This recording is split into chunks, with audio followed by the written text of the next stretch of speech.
Sa amin na lang yon.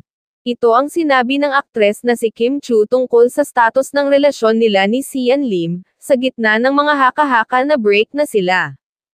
Ilang tsismis ang kumakalat na hindi na magkasama sina Lim at Chu, ngunit walang kinumpirma, o itinanggi ng alinmang kampo ang isyu. Ayon sa aktres, grabe, sa amin na lang yon, we'll just keep it to ourselves na muna. Sinabi ito ni Kim sa 25th anniversary fashion show ng Filipino designer na si Francis Libiran, noong Biyernes ng gabi sa City of Dreams, Manila. Nauna nang itinanggi ng aktres ang tsismis na naghiwalay na sila ng kanyang boyfriend. Nag-ugat ang mga espekulasyon sa solo trip ng aktres kamakailan. Hindi ito ang unang pagkakataon na napabalitang hiwalay na ang dalawa. Magmula pa noong 2012 sina Kim at Sian, bagamat noong 2018 pa lang ay kinumpirma ng aktres ang kanilang relasyon. Inamin ni Kim na dito sa Pilipinas siya magpapalipas ng Pasko kasama ang kanyang pamilya.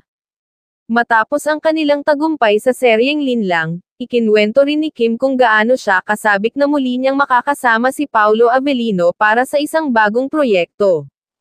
Ang remake ng hit Korean show na What's Wrong with Secretary Kim, na ipapalabas nila sa 2024.